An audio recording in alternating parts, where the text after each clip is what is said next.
Olá, pessoal, sejam todos bem-vindos a mais um vídeo de estudos aqui do canal Grupo Espírita Seadeiros do Bem. Nós que temos nos dedicado aí a estudar a obra de Allan Kardec, estamos estudando o Livro dos Espíritos, certo? Entramos agora no capítulo de número 7 da segunda parte do livro, né? O capítulo Kardec intitula de Da Volta do Espírito à Vida Corporal. Já vimos aí o primeiro subtítulo, deixa eu confirmar o nome aqui dele, né? Vimos aí o subtítulo que é o Prelúdio da Volta à Vida Corporal, né? E agora nós vamos falar da união da alma e do corpo, iniciando aí na questão de número 344, certo? Deixa eu só pegar o meu livro aqui para a gente começar, então, a falar um pouquinho sobre esse assunto. Então, olha aí. A união da alma e do corpo. Esse subtítulo vai tratar desse pedaço, né, da volta à vida corporal, como ocorre aí a reencarnação, né? Todo esse capítulo é basicamente falando sobre reencarnação, né? Como voltar aí à carne, como voltar a vestir a carne. E aqui nós vamos falar então dessa união. Quando é que acontece a união da alma com o corpo? Beleza? Então vamos lá, começando aqui na pergunta de número 344. Em que momento a alma se une ao corpo? Resposta: a união começa na concepção, mas só é completa, né, por ocasião do nascimento. Desde o instante da concepção, o espírito designado para habitar certo corpo a este se liga por um laço fluídico que cada vez mais se vai apertando até o instante em que a criança vê a luz. O grito que o recém-nascido solta anuncia que ele se conta no número dos vivos e dos servos de Deus. Como vocês podem ver aqui, a gente tem algumas concepções que são da época de Kardec, né?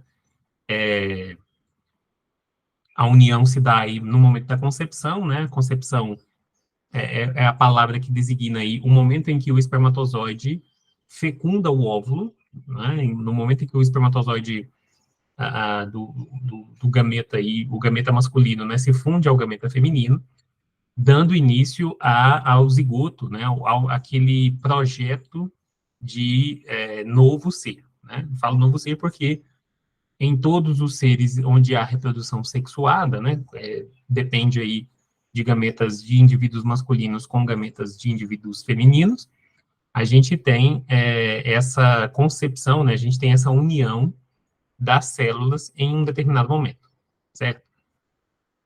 Então, para a época de Kardec, se completa no momento do nascimento. O direito internacional, o direito até mais moderno, traz para a gente essa noção de que o feto ele é já um sujeito de direito, né? Ele não possui formas de reclamar esse direito, mas o direito deve prevalecer e deve resguardá-lo. Já no século XX, né, a gente já implementou essas mudanças, porque realmente anterior né, na época de Kardec, era considerado como vivo quem nascia vivo.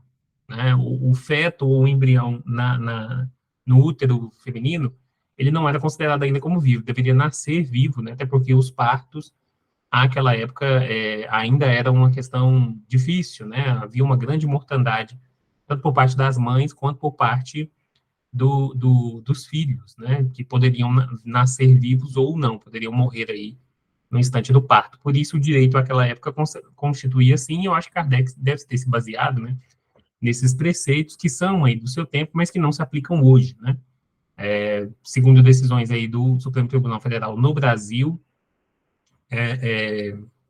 essa união, né, essa vivência desse ser, ela se dá, assim, no momento da concepção, mas nós temos aí, hoje, dentro da legislação brasileira, casos em que é possível realizar o aborto até a 12ª, antes de se completar ali os 4 meses de gestação. Eu não sei certinho, não vou ficar falando para vocês aqui para não passar informação errada, mas busquem aí o Google, né, para verificar como é que o direito brasileiro vê essa questão, até porque, infelizmente, a gente vive em um país onde o aborto é criminalizado, né? Muito tem se discutido acerca dessa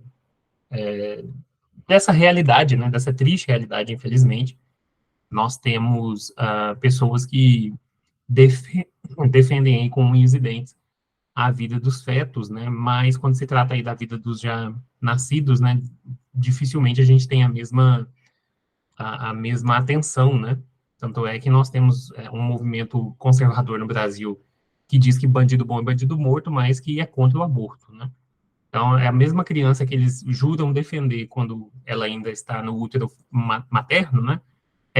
Aquele indivíduo adulto que eles gostariam que fosse morto, né? Porque cometeu algum crime, ou porque acabou aí se enviesando por um caminho não digno, né? E não muitas vezes por sua própria culpa, né?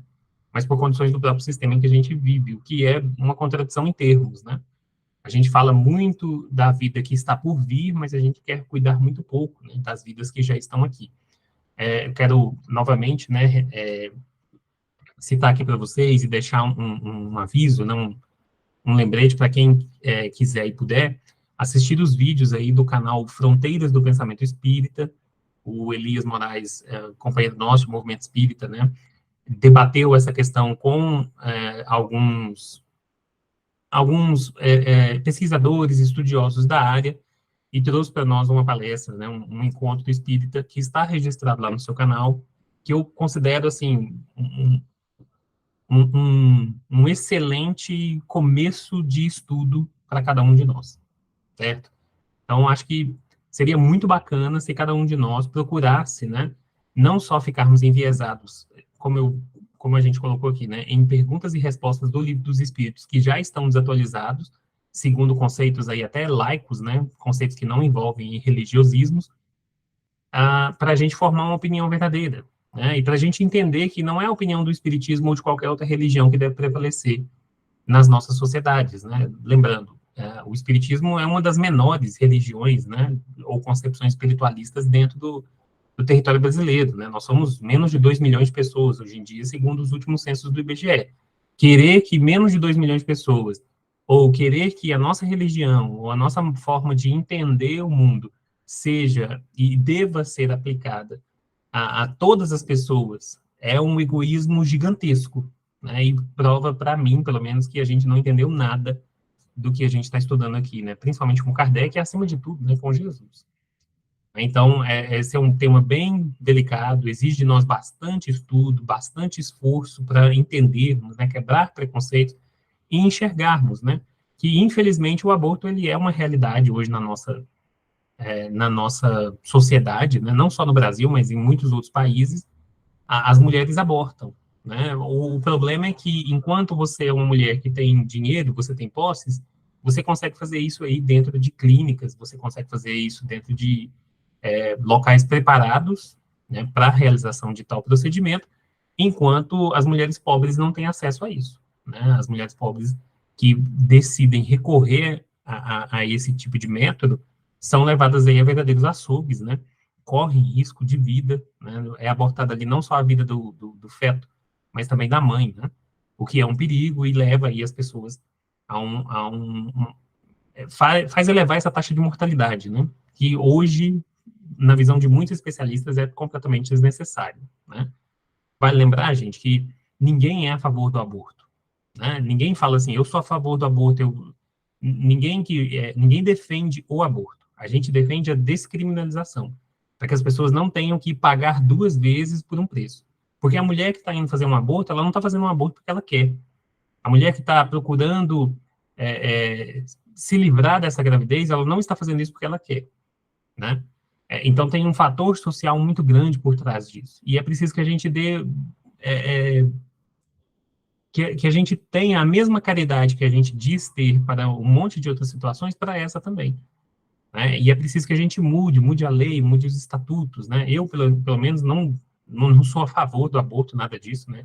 Eu sou pela descriminalização, né? Eu acho que não deveria ser crime, e eu acho que a gente deveria começar a agir, né? Falar de sexo, de sexualidade com as crianças, né? Até eles se tornarem adolescentes, porque A gente barra o acesso a essa informação quando é criança, não fala disso quando é adolescente. Os adolescentes hoje, a gente sabe, aprendem questões de sexualidade na internet com pessoas, né, que não têm o mínimo de preparo, muitas vezes, quando procuram, né, profissionais da área. Na maioria das vezes, a gente sabe, hoje a indústria do cinema pornográfico invadiu os nossos aparelhos celulares através da internet, e é por ali que muitos jovens acham que estão sendo informados, acham que estão sendo educados para a prática sexual, que é uma prática comum da vida adulta, né? Uma prática saudável, não tem nada de tabu, nada de nada. O problema é que a gente não quer dar nem educação, né? A gente não quer ensinar o jovem a usar um preservativo, a gente não quer ensinar o jovem a se vacinar, a tomar cuidado, a evitar uma gravidez, né? Eu vejo muito isso, jovens que não têm a menor noção do que a prática sexual envolve, as responsabilidades que estão ali em jogo naquele momento, e que posteriormente se tornam adultos ainda ignorantes sobre o assunto, e pior do que ignorantes, né, irresponsáveis. Porque se todo mundo fizesse sexo de uma maneira protegida, como a gente sabe hoje, cientificamente, né, comprovado, se você se protege, você não vai ter filhos, né? São exceções, assim, raríssimas. Então, não era nem para a mulher ter que buscar aí o aborto, mas sim que ela não tivesse de ter uma gravidez indesejada, né? E, claro, quando a gente fala que a mulher busca o aborto, é preciso lembrar que nenhum filho é feito sozinho, né? Então, a responsabilidade sobre o aborto recai muito nos ombros da mulher, mas ninguém fala dos pais, né? Geralmente a gente fala da mãe que abortou, mas a gente não fala do pai dessa criança, que também deve ser responsabilizada, né? Ou seja, é uma luta não só contra a desigualdade social, mas também contra o machismo, né? E esse patriarcado que reina na nossa sociedade, tornando os indivíduos do sexo masculino menos responsabilizáveis do que os indivíduos do sexo feminino, né, gente? Não dá para a gente continuar achando que isso está certo, isso é normal, né? Se nós somos todos iguais, nós somos todos iguais, ou não, né? Ou nós somos diferentes, o que a gente já viu que não dá muito certo. 345. É definitiva a união do espírito com o corpo desde o momento da concepção? Durante essa primeira fase, poderia o espírito renunciar a habitar o corpo que lhe está destinado? Resposta: é definitiva a união, no sentido de que outro espírito não poderia substituir o que está designado para aquele corpo. Como os laços que ao corpo prendem um espírito são ainda muito fracos, facilmente se rompem e podem romper-se por vontade do espírito, se este recua diante da prova que escolheu. Em tal caso, porém, a criança não vinda, né? Aí são os casos, é o espiritismo tentando explicar os abortos tidos aí como naturais, né? É preciso que a gente tome cuidado, gente, porque nós estamos entrando num campo aqui que é um campo científico, né? Que é um campo da medicina. A medicina vai falar para a gente, a medicina vai trazer informações para a gente também. Então, às vezes, não é só questão de analisar o espírito, mas também tomar um cuidado, né? Ver se aquela mãe está fazendo um pré-natal, ver se aquela mãe está sendo bem assistida, se ela não tem problemas anteriores. No caso dos pais, do pai, o indivíduo masculino, né? Perceber se o material genético dele é de qualidade, se tem saúde, né? Porque tudo isso influencia, mesmo depois da concepção. Pode ser que a saúde frágil, né? O DNA ali sobrecarregado, né, contido dentro do espermatozoide, prejudique a formação do zigoto e acabe levando a mulher aí a abortos naturais, né, que a mulher acabe perdendo a criança aí de uma forma natural, uma forma não provocada, né. Então, não só consultar o livro dos espíritos, mas sempre, né, gente, agir com bom senso, procurar primeiro, vamos saber primeiro as causas materiais, depois a gente busca explicação espiritual, né? Então, a mulher, ela tem dificuldade para engravidar, toda vez que ela engravida, ela perde, e por aí vai. Tomemos cuidado com isso. Tomemos cuidado no sentido de não só achar que é vontade divina ou que é vontade dos espíritos e não possa ser algo com a nossa saúde, certo? Não nos esqueçamos disso. Aqui, Kardec está buscando uma explicação espiritual, porque ele é um espiritualista e não um médico. Hoje, a gente não precisa contar somente com a ajuda do livro dos espíritos, né? Mas também buscar tratamentos aí de saúde, principalmente para quem está buscando, né, engravidar e vive com esse drama, né, de múltiplos abortos. Não é fácil, né, não é fácil para a família, principalmente não é fácil para a mulher. Então, busquemos, né, não só a explicação espiritualista, mas busquemos aí a medicina para nos responder também, né? Fazer exame, fazer teste, ver como é que estão as coisas para a gente não ter surpresas desagradáveis. 346, que faz o espírito se o corpo que ele escolheu morre antes de se verificar o nascimento. Ele escolhe outro, ou seja, ele parte para outra encarnação. Qual a utilidade dessas mortes prematuras? Dão-lhes causa, as mais das vezes, as imperfeições da matéria. Né? Seria algo material e não relativo ao espírito. Né? Seria algo com relação à saúde da própria matéria, do que aí relacionado ao espírito. Tá vendo? Os próprios espíritos vão dizer para nós que a mais das vezes, ou seja, 99,9% dos casos, a gente pode colocar assim, né? Isso é uma coisa da matéria e não do espírito, né? Para ninguém ficar aí, para eu engravidar, para eu conseguir engravidar primeiro, eu tenho que fazer um tratamento lá no centro espírita. Você tem que procurar um médico, primeira coisa, né? Olhar o seu corpo. Se é o seu corpo de carne que vai receber esse ser que está voltando para vestir a carne, é o seu corpo de carne que tem que estar bem. O seu espírito, você olha depois. Primeiro a saúde do seu corpo, depois a saúde aí, né? Se precisar, ou se for o caso, a saúde do seu espírito. Né? Primeiro o corpo, depois pensar no espírito, gente. 347. Que utilidade encontrará um espírito na sua encarnação em um corpo que morre poucos dias depois de nascido? A morte aí, né, a sorte das crianças prematuras sempre chocou muito a humanidade, né? E aí a resposta é que o ser não tem, então, consciência plena de sua existência. Assim, a importância da morte é quase nenhuma. Conforme já dissemos, o que há nesses casos de morte prematura é uma prova para os pais. Né? Fica aí mais como uma prova para o pai e para a mãe, né? Do que propriamente dito para o espírito, que às vezes mal consciência ele tem, né? Ele entrou naquele estado de perturbação, como a gente viu nas perguntas passadas, ele não estava sabendo direitinho ali o que aconteceu, ele vai desencarnar e vai acordar no plano espiritual, né? E depois é que ele vai tomar ciência. Até lá, os pais é que ficam aqui no plano terrestre com as consequências, né? E, assim, a própria psicologia hoje vai nos dizer que é muito complicado que um casal, né, resista aí à morte de um filho. Por quê? Porque, geralmente, a gente acaba sobrecarregando a questão da paternidade e da maternidade, às vezes até como fuga das nossas responsabilidades conjugais. Né? O casamento, às vezes, não está dando certo, mas continua junto porque tem filho. Tem que tomar muito cuidado com isso, né? Para a gente não sobrecarregar aí as nossas crianças, né? Os rebentos aí, porque eles não merecem, né? Que a infelicidade dos pais acabe resvalando neles. Então, às vezes, se acontecer daquele filho morrer, os pais não veem mais motivo para continuarem juntos, né? Aí eles vão alegar que é por conta do filho ter morrido, mas, gente, se é uma provação, como os espíritos disseram aqui, se há respeito e se há amor entre o pai e a mãe, né, ou entre os cônjuges de uma maneira geral, por que é que a gente teria que separar? Né? Isso aí, para mim, é mais demonstração de um efeito do que uma causa. Né? A causa pode ser anterior a isso, a causa pode ter esse amor perdido, né, esse amor esquecido aí dos pais por conta das obrigações que eles assumiram perante os seus filhos. Então, muito cuidado, né? Muito cuidado. A gente estava falando de saúde, não só a saúde do nosso corpo físico e do nosso espírito, mas também a saúde dos nossos relacionamentos merecem aí a nossa atenção, né?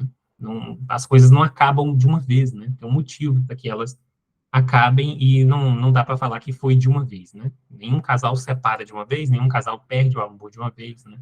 Isso é um processo, acontece. Então é preciso que a gente cuide, né? Tal como se fosse uma planta, né? Tem que regar, tem que podar, tem que tomar cuidado com as ervas daninhas, tem que colocar ali um adubo se precisar, tem que colocar no sol, tem que tirar do sol, coisas do tipo, né? 348. Sabe o espírito previamente que o corpo de sua escolha não tem probabilidade de viver? Sabe-o algumas vezes, mas se nessa circunstância reside o motivo da escolha, isso significa que está fugindo à prova. Olha só, se nessa circunstância reside o motivo da escolha, ou seja, se ele sabe de antemão que o corpo que ele escolheu vai morrer, isso significa que ele está fugindo da prova. Significa que ele está se acovardando. Né? Como a gente falou em questões passadas também. 349. Quando falha por qualquer causa a encarnação de um espírito, é ela suprimida imediatamente por outra existência? Como é que é? Está grávida, não conseguiu findar aí a gravidez, né? O feto não desenvolveu, morreu antes. Como é que é isso? Né? o espírito que estava para reencarnar, ele vai imediatamente procurar um outro corpo para reencarnar? Como é que é? A resposta é: nem sempre é imediato. Faz-se mister dar ao espírito tempo para proceder à nova escolha, a menos que a reencarnação imediata corresponda à anterior determinação. Então, se aquele espírito precisar de um tempo para se recuperar e tudo mais, tudo bem. Se não, se ele, por vontade, já escolhido ali reencarnar, né, ou buscar outro lugar para sua reencarnação, fica por isso mesmo, né? Ele vai reencarnar, porque provavelmente vai ser o melhor para ele. 350, uma vez unido o corpo da criança, e quando já lhe não é possível voltar atrás, sucede alguma vez deplorar o espírito a escolha que fez? Escolheu reencarnar, o corpo está formado, nasceu com vida. O espírito deplora, ele fica assim, eu queria voltar, ele se arrepende? É mais ou menos isso que Kardec está perguntando aqui. E a resposta: perguntas se como o homem se deixa, se queixa da vida que tem. Pergunta se como homem, né, como o encarnado. Se desejara que outra fosse ela. Sim. Se arrepende da escolha que fez? Não, pois não sabe ter sido sua a escolha. Às vezes a gente nasce sem saber que a gente escolheu isso, né? Depois de encarnado, não pode o espírito lastimar uma escolha de que não tem consciência. Pode, entretanto, achar pesada demais a carga e considerá-la superior às suas forças. É quando isso acontece que recorre ele ao suicídio, né? Se lamentar não adianta nada, né? Até porque essa vontade que a gente, às vezes, tem, essa melancolia, né? Essa saudade do plano espiritual que a gente tem, às vezes, pode acompanhar a gente no sentido de nos fazer achar essa prova, né? A prova dessa existência é muito difícil, mas não tem outro jeito, né? Se isso persiste, se o espírito aí não busca outros motivos, não vê outras razões, não consegue se adaptar direito, ele vai recorrer aí ao suicídio, como os espíritos bem colocam aqui, né? 351, no intervalo que medeia a concepção ao nascimento, goza o espírito de todas as suas faculdades? Então, da concepção até o nascimento, como é que fica o espírito? Ele fica ali do lado da mãe? Ele fica no útero da mãe? Onde é que ele está? Mais ou menos conforme o ponto que se ache dessa fase, porquanto ainda não está encarnado, apenas ligado. A encarnação não se processou, ele está ligado apenas àquele corpo. A partir do instante da concepção, começa o espírito a ser tomado de perturbação, que o adverte de que lhe soou o momento de começar nova existência corpórea. Essa perturbação cresce de contínuo até o nascimento. Nesse intervalo, seu estado é quase idêntico ao de um espírito encarnado durante o sono. À medida que a hora do nascimento se aproxima, suas ideias se apagam, assim como a lembrança do passado, da qual deixa de ter consciência na condição de homem, logo que entra em vida. Essa lembrança, porém, lhe volta pouco a pouco ao retornar ao estado de espírito, né? Depois de desencarnado, a gente recorre aí, consegue recordar um pouco do nosso passado espiritual. 352, imediatamente ao nascer, recobra o espírito a plenitude das suas faculdades? Não, elas se desenvolvem gradualmente com os órgãos. Claro, né? Nenhum bebê apresenta raciocínio de um homem adulto ou de um homem idoso, né? Geralmente leva tempo, né? O desenvolvimento dos órgãos vai trazendo também o desenvolvimento da inteligência e de todas as possibilidades que a gente tem, né? Depois que volta a ser espírito, aí sim, né? Aí vai ter não só o conhecimento dessa vida, mas também das outras passadas. 353. Não sendo completa a união do espírito ao corpo, não estando definitivamente consumada, senão depois do nascimento, poder-se-á considerado o feto como dotado de alma? Olha aqui, que eu falei para vocês lá na primeira pergunta. O espírito que o vai animar existe, de certo modo, fora dele. O feto não tem, pois, propriamente falando, uma alma, visto que a encarnação está apenas em via de operar-se. Acha-se, entretanto, ligado à alma que virá a possuir. Chico Xavier, através de André Luiz, vai trazer para nós um outro conceito aí, um desdobramento, né, desses estudos de Kardec, uma diferenciação, né, que é própria aí do médium e do tempo que ele vive, né? Chico já tinha acesso a mais informações, já sabíamos aí que o feto era um organismo vivo, né? Já havia vida ali, portanto, o aparecimento de leis aí para a proibição do aborto, ele surge justamente com esses estudos, né? Que comprovaram que ali no feto existe sim vida, né? Existe vida celular no primeiro momento, não tem consciência, né? Como a gente, mas no primeiro momento existe vida celular e o que vai ali se tornar um novo indivíduo, né? Para Allan Kardec, não. Para Allan Kardec, o espírito está ligado a ele, tal como está ligado ao nosso corpo, né? Por um fio de prata. Ele não está propriamente dito ali, encerrado dentro daquele corpo, mas está ligado a ele, né? Está, de alguma forma, esperando o momento para, enfim, se ligar, né? Para, enfim, concretizar aí a, a sua, a sua encarnação. André Luiz vai trazer para nós que, do momento da concepção, o espírito já se liga ali ao zigoto mesmo, né? E passa por diversas transformações aí no seu próprio espírito para poder aí se reduzir, né? E com isso o esquecimento do passado, as habilidades também por isso vão sendo esquecidas e vão se desenvolver com o desenvolvimento dos órgãos, tal como a pergunta e a resposta da questão anterior. Nesse caso aqui, eu prefiro ficar com André Luiz, porque André Luiz já traz para nós uma visão mais moderna, vamos colocar assim, né? Do processo de reencarnação. 354. Como se explica a vida intrauterina? É a da planta que vegeta. A criança vive vida animal.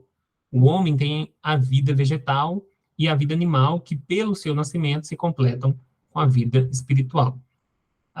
É pensar na semente, a semente se desenvolvendo, a vida animal, né, sem consciência, sem a consciência que nós temos. E aí, portanto, após o nascimento, né, após o parto, nós entraríamos aí na vida espiritual, né, que é essa vida da consciência, né?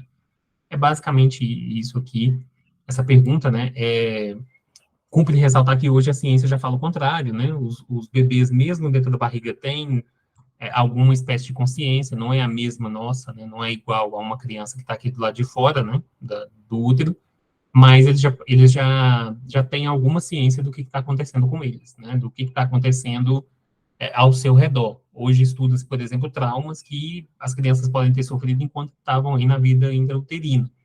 A gente sabe que eles não escutam, não sentem pelo tato, da mesma forma como a gente que está aqui do lado de fora, mas a gente sabe que existe algo que mesmo no processo gestacional pode influenciar aí a vida desse indivíduo posteriormente, né? E é isso que a gente está tentando descobrir o que é. 355. Há, de fato, como indica a ciência, crianças que já no seio materno não são vitais? Com que fim isso ocorre? Resposta: frequentemente isso se dá e Deus o permite como prova. É para os pais do nascituro, que é para o espírito designado tomar o lugar entre os vivos. O que ele está falando aqui? Essas crianças, né, que já nascem com dias contados, né? Às vezes nasceu com hidrocefalia, nasceu com alguma doença congênita muito grave, e aí os médicos dão ali uma expectativa, né? Claro que o médico não está cravando, né? Vejo muita gente falando mal de médico, às vezes, né? O médico falou que ele ia viver só 2 anos, ele acabou vivendo 5. É uma expectativa, né, gente? Cada indivíduo é cada indivíduo, né? Mas, às vezes, o caso é muito grave, a criança nasce aí com alguma doença cardíaca, pulmonar, renal, cerebral, né? Alguma malformação, alguma coisa que vai prejudicar ou vai dificultar muito a vida dele. Não quer dizer que o que o médico está falando é verdade. Quer dizer que ele está dando para nós uma previsão, tal como a gente tem previsão de chuva, né? Pode chover? Pode chover. Pode não chover também, né? É uma previsão, não é uma sentença, né? Entre os natimortos, alguns haverá que não tenham sido destinados à encarnação de espíritos? Alguns há, efetivamente, a cujos corpos nunca nenhum espírito esteve destinado. Nada tinha que se efetuar para eles. Tais crianças, então, só vêm por seus pais. Olha que interessante. Para Kardec, existem aí coisas de gestações que não são influenciadas por espíritos. É como se a matéria cuidasse da matéria, a própria matéria gerasse a matéria, e depois o espírito enchesse de vida aquela matéria, né? Vida, no caso de consciência. Então, a gente vê aqui que existe uma coisa de época, né? Os médiums da época de Kardec enxergavam dessa forma, Chico Xavier, entre outros, hoje também aí na atualidade, enxergam de outro, justamente por quê? Porque a ciência evoluiu e traz mais informações para nós.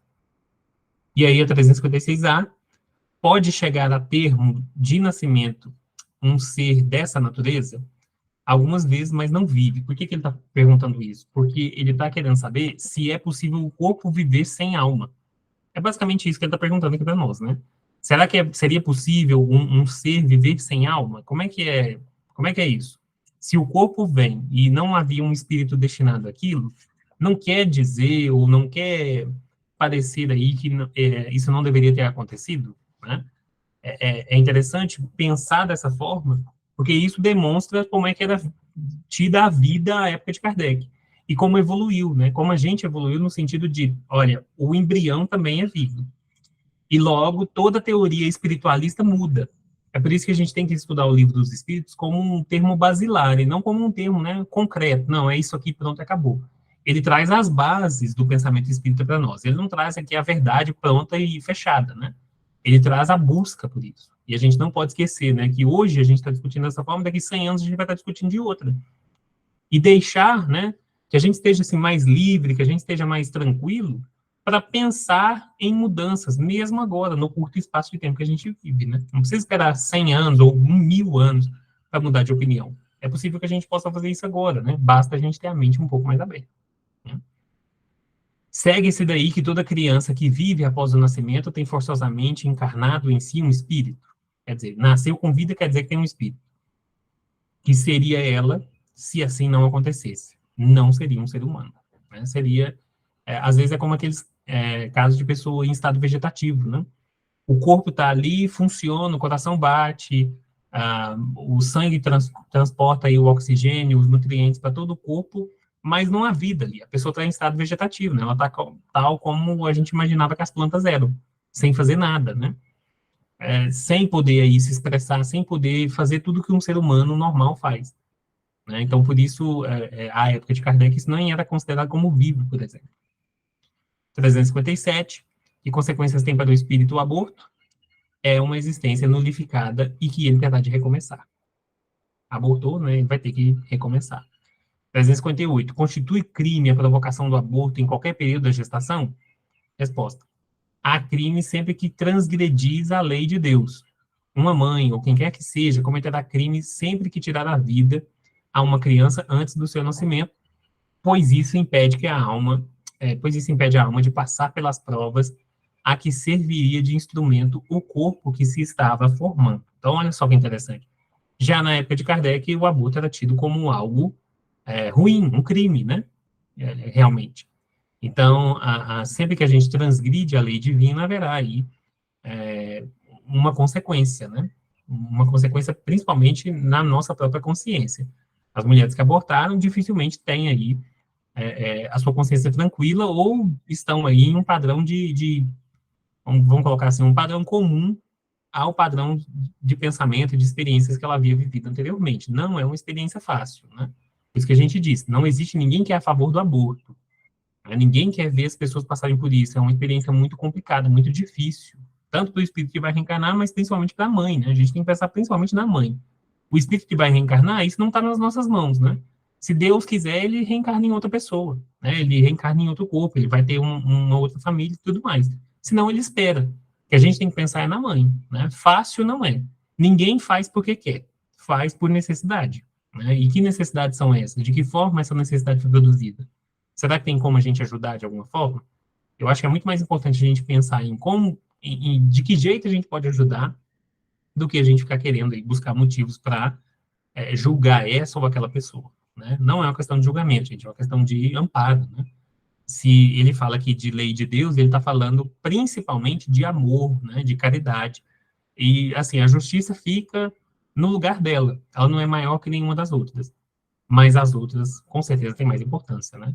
É um Deus de misericórdia que nós temos, né? Não é um Deus justiceiro, não é um Deus vingativo, cruel, mas sim um Deus que ama todos os seus filhos porque os compreende, né? Mesmo quando eles cometem aí transgressões contra a sua lei.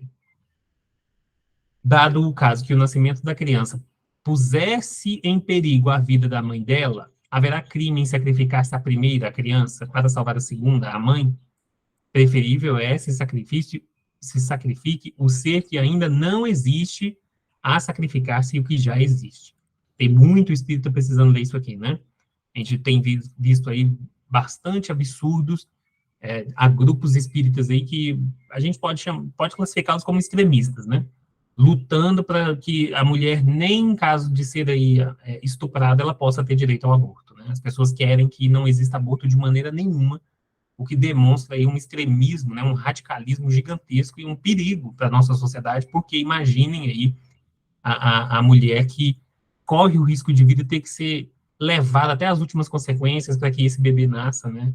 Às vezes a gente nem sabe se ele vai conseguir nascer, porque, como a gente disse, o processo de parto, ele não é garantido até hoje, né? Não é 100% certo que a mulher que entra em trabalho de parto vai ter a sua criança, mesmo com as operações, cirurgias que a gente tem hoje, né?